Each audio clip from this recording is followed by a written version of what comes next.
Chers auditeurs de Radio Taïwan International, Jean-Yves Vertebise, maître de conférence à l'Université catholique Fulun à Taïwan, va vous présenter l'émission Géopolitique en Asie.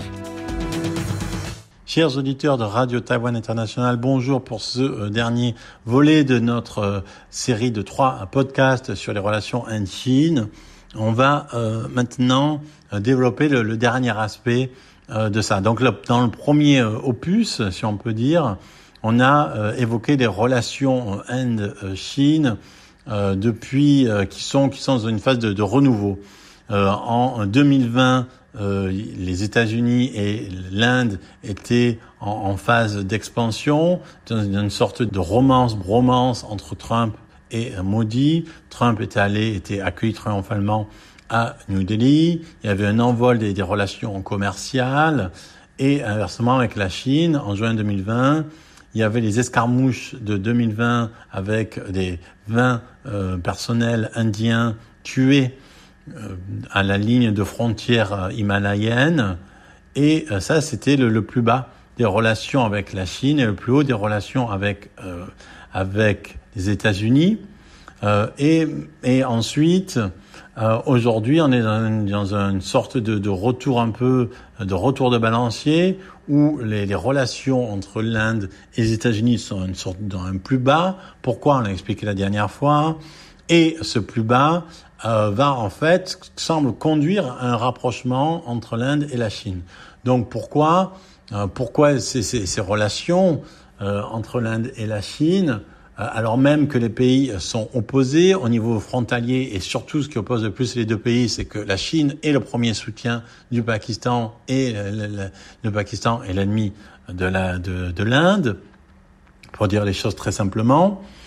Donc ça, c'est la première chose. Et la deuxième chose, évidemment, c'est les tarifs douaniers. Trump a imposé 50% de tarifs douaniers, de taxes douanières au pays, à l'Inde. La Chine, c'est 30%, le Japon, c'est 15%, c'est plus que tous les autres pays du monde. Pourtant, c'est un pays ami, c'est un pays allié en tout cas. C'est un pays dont les États-Unis ont besoin nécessairement, si elle veut pas que dans sa lutte contre la Chine, l'Inde soit un abonné absent. Et pour l'instant, c'est plutôt la route que ça prend. Parce que, on va y revenir, ce qui définit la spécificité de l'Inde, c'est son idée de multi-alignement. Donc, le 18 août 2025, comme on l'a vu dans le premier podcast, Wang Yi a rencontré Jaishankar à New Delhi. Narendra Modi a rencontré Xi Jinping lors du 25e sommet de coopération de Shanghai, l'organisation de coopération de Shanghai, reprise des vols, reprise des pèlerinages sur les plateaux du Tibet.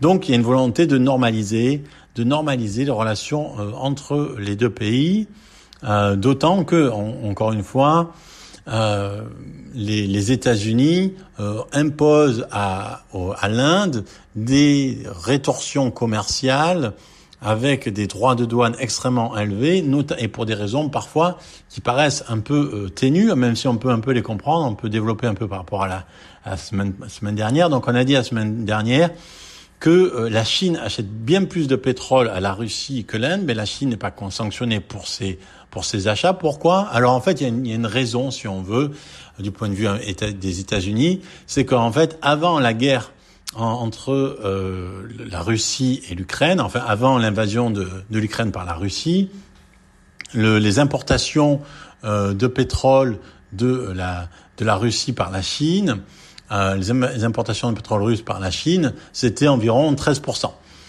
Et après la guerre, c'est augmenté, c'est allé jusqu'à 19%. Or, dans le cas de l'Ukraine, dans le cas de l'Inde, avant l'invasion de l'Ukraine, les importations de pétrole de la Russie, c'était presque 1%, 2%, et maintenant, c'est 40% de son total de ses importations de pétrole. Donc, en fait, et c'est avant un pétrole qui était pris dans d'autres pays, notamment donc au Moyen-Orient, aux États-Unis, etc. Donc, pour l'administration Trump, l'Inde a profité en fait de l'invasion russe de l'Ukraine pour avoir un pétrole, beaucoup de pétrole, presque la moitié de ses importations de pétrole à un prix extrêmement réduit, en délaissant ses fournisseurs habituels. Donc ça c'est un point qui pourrait expliquer pourquoi Trump veut sanctionner plus l'Inde, mais évidemment, ça enlève pas que ça reste aberrant, alors que le pays qui sanctionne le moins et qui veut le moins sanctionner la Russie, c'est les États-Unis. C'est-à-dire que les États-Unis veulent trouver un terrain d'entente avec la Russie, mais on va dire punissent tous les pays qui ont une bonne entente avec la Russie. Ça paraît, voilà, ça paraît aberrant.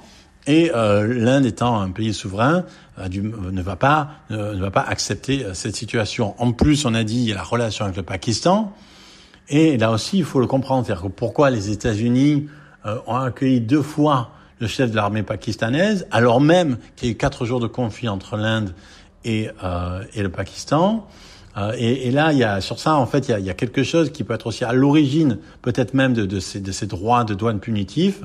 C'est qu'en fait, l'administration Modi a détesté le fait que Trump dise que c'était lui qui avait permis la paix entre le Pakistan et l'Inde. Et inversement, Trump a détesté que New Delhi ne cesse de répéter que c'était pas Trump qui avait fait la paix entre le Pakistan et l'Inde, que le Pakistan et l'Inde n'avaient pas besoin d'intermédiaire, que c'est les 2 pays qui s'étaient en fait entendus pour un cessez-le-feu. Et en fait, Trump a c'est sans doute une des raisons, extrêmement mal pris le fait que sa tentative de faire la paix, puisqu'il vise le prix Nobel, sa tentative de faire la paix entre le Pakistan et l'Inde était rejetée comme nulle et non avenue par New Delhi de façon publique. Voilà. Donc ça peut expliquer. Alors, est-ce que ça signifie qu'on est sur un rapprochement durable entre l'Inde et la Chine? Alors pas du tout, pour un certain nombre de raisons. Alors une première raison, c'est que d'abord il y a dans toutes les choses qui ont été annoncées, il y a presque un mois, lors de la rencontre entre Wang Yi et Jaishankar, toutes les choses qu'il a énoncées, ce qui n'a pas été soulevé comme point de friction essentiel, c'est quoi? C'est évidemment la question du Dalai Lama. Et ça, plus la date donc de décès, donc pour dire comme ça, du Dalai Lama qui est actuellement en exercice et de la nécessité de se fixer sur sa succession, plus ça approche, plus il va y avoir une concurrence entre l'Inde et la Chine, et donc la fenêtre en fait d'opportunité pour l'Inde de se rapprocher de la Chine est extrêmement courte du point de vue indien. Et on voit mal l'Inde ne pas soutenir une candidature indienne du Dalai Lama, alors que la Chine va forcément nécessairement s'opposer à toute candidature tibétaine pour le Dalai Lama. Okay, donc ça reste un point de friction majeur avec la ligne frontalière. La ligne frontalière des plateaux himalayens, c'est pas fixé, mais on peut s'entendre sur le fait de ne pas s'entendre sans continuer à chercher à prendre les territoires des uns des autres. On se met des 2 côtés de la frontière. En réalité, la Chine grignote petit à petit et New Delhi ne fait pas grand-chose parce qu'elle ne peut pas faire grand-chose et elle veut pas, comme on l'a dit, elle veut pas avoir des ennemis partout. Car c'est ça, en fait, le problème et le point principal. C'est que le rapprochement entre l'Inde et la Chine, en fait, il s'opère sur des prémices, c'est-à-dire des conditions d'origine et des visions totalement différentes. Pour l'Inde, il s'agit d'un rapprochement forcé par les circonstances. Pourquoi par les circonstances? D'abord, il s'agit de comprendre que l'Inde doit, si l'on veut, alléger la pression sur son flanc nord, la Chine. Parce que son flanc ouest, le Pakistan, ça reste bouillant. Son flanc est, le Bangladesh, ça reste très fuyant. On sait que aujourd'hui, Dhaka est dans une stratégie de rapprochement avec Islamabad, et donc Bangladesh est dans une situation de tension avec l'Inde aussi. Donc on a nord-est, nord-sud-ouest. Si ça fait une coalition, l'Inde se trouve bloquée. La seule zone, c'est le sud maritime. Ok, mais le pouvoir est au nord. Et le sud lui-même, il reste incertain. Il faut donc le président Modi des Maldives, quand il est arrivé au pouvoir en 2023, il a toujours le pouvoir. Il est arrivé au pouvoir avec une plateforme end out, sortie de l'Inde. Ok, on va sortir de l'Inde, on va sortir des relations avec l'Inde, on va se rapprocher de la Chine. Et pendant un temps, ça a été aussi le cas avec le Sri Lanka. Le Sri Lanka joue un peu sur les 2 tableaux. Donc l'Inde l'Est ouest, nord, est, sud, l'Inde est en fait un peu prise par des alliances que veut former Pékin et que Pékin forme avec notamment le Pakistan et avec à travers le Pakistan le Bangladesh. Donc c'est extrêmement compliqué pour New Delhi, qui a besoin en plus du point de vue commercial de la Chine aussi pour ses relations économiques, parce que il faut que maintenant tous les produits qui allaient vers les États-Unis doivent trouver d'autres débouchés, parce que 50% c'est énorme. En termes d'importation, tous les produits dont elle avait besoin, et aussi pour ses exportateurs. Mais pour la Chine, en fait, on est sur une vision complètement différente. Donc pour l'Inde, il s'agit d'un rapprochement forcé, temporaire, qui fait que la Chine restant en fait une menace pour les 3 raisons qu'on vient de dire, Dalai Lama, Himalaya et Pakistan.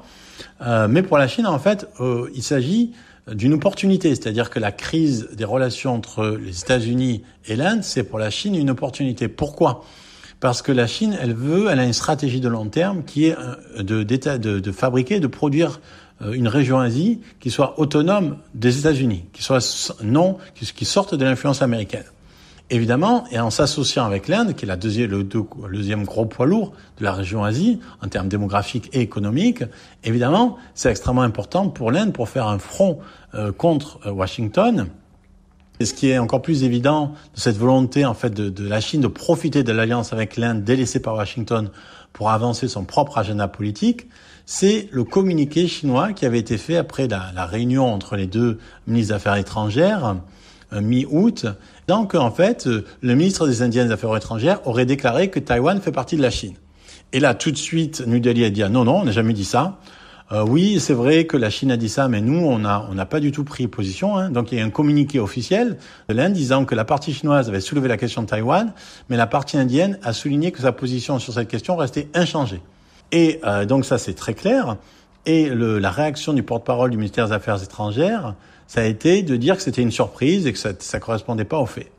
On voit que la Chine veut profiter de l'amélioration de ses relations avec New Delhi pour en fait, évidemment, toujours continuer à faire accepter à l'opinion internationale sa prise de Taïwan avant que celle-ci arrive. C'est ça la stratégie de Pékin. En fait, l'Inde est seule. Elle est seule dans son multi-alignement. C'est-à-dire que l'Inde veut une stratégie de multi-alignement, mais ni la Chine ni les États-Unis n'en veulent. Pour le dire de façon simple, les États-Unis veulent imposer au reste du monde la manière dont les autres pays se rapportent à la Chine, et la Chine, elle, veut imposer au reste du monde la manière dont les autres pays se rapportent à Taïwan. Et ça, sur ces 2 plans, l'Inde a une autre stratégie.